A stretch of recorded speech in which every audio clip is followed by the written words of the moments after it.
Hello, this is Caleb Barney with Russell Real Estate, and today I wanted to go over some data. Now that we're in June of 2023, I wanted to go over some data with everybody just on the areas that I primarily serve. So I've gone ahead and highlighted the areas that I'm mostly serving, but I do deals outside of these areas as well. So for example, I've done deals in Rittman and Mogador, Menor, Eastlake, Euclid, Garfield Heights, all of that kind of stuff as well. But this is where I'm primarily focused. So it's going to be taking 83 from Avon Lake all the way down to Lodi, through Seville, Wadsworth, West Akron, through Highland Square, that area, parts of Cuyahoga Falls and Stowe. And then we're going to head north basically until we get to Twinsburg, go over until we get to South Hills, up through Tremont, Ohio City, Edgewater, past Lakewood, and then back to Avon Lake. So those are the numbers that I'm running for this data.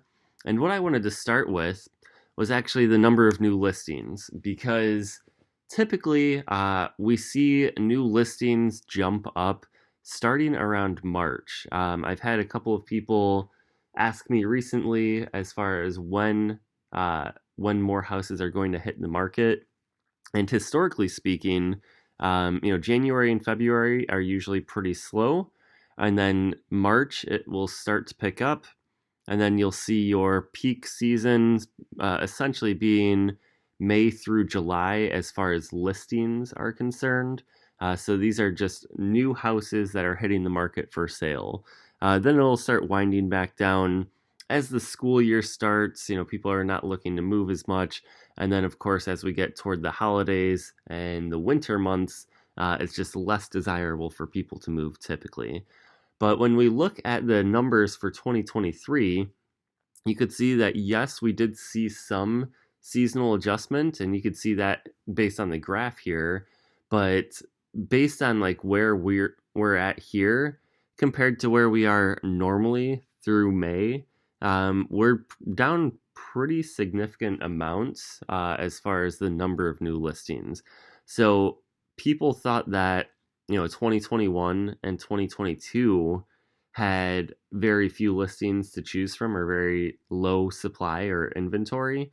Well, 2023 actually has less than that. So if you look just on a year over year basis, 2023 compared to last year, or even compared to the year before, every single month is actually lower than the previous year, and sometimes a lot lower.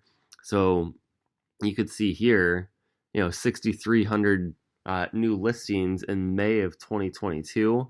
Well, and this is just for the areas, again, that I highlighted earlier. This year we had 1,100 fewer listings. So we're cutting that by 1/6, whatever that percentage is. That's how many listings we have less of this year on a month-over-month basis.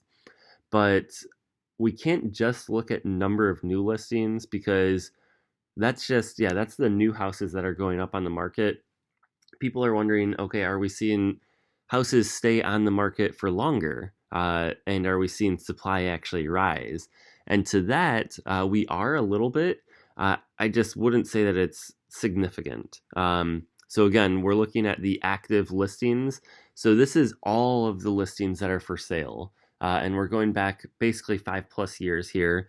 And you could see that, in 2018 to 2020, when you're looking at January through April, you're looking at 10 to 14,000 listings, 10 to 14,000 houses in those areas that are available for sale at any, basically in any of those given months, the first 4 months of the year. The first 4 months of this year, we were basically between 5,900 to 6,300 listings. So down, half to a third almost of what we were looking at in those years past, basically. Again, when we're comparing it to last year, we are seeing a little more inventory. So there are more active listings for sale.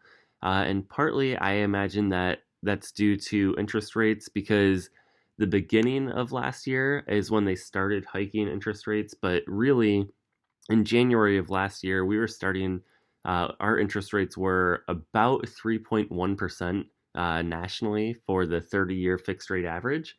Whereas this year we were, mid sixes to, almost seven basically. So that's why, yes, it's going to hurt demand a little bit. And that's why I think we saw a rise in inventory. Although I think that as the months progress, basically, we're going to see that these numbers are going to level out on a year over year basis, just because at this point, in June, July, August, interest rates were pretty similar to where they are now. They're still probably a hair lower, but interest rates really peaked back in late October, early November of last year before going back down. So yes, we are still seeing the inventory rise slightly. And again, that's pretty normal. You'd start to see inventory peak again in your summer months, this time June, July, August, primarily. And that's just because, again, if we were looking at the active listings data and the most active listings were May, June, July, well, then we're going to have a little trailing data. So it would be June, July, August as far as the number of active listings there.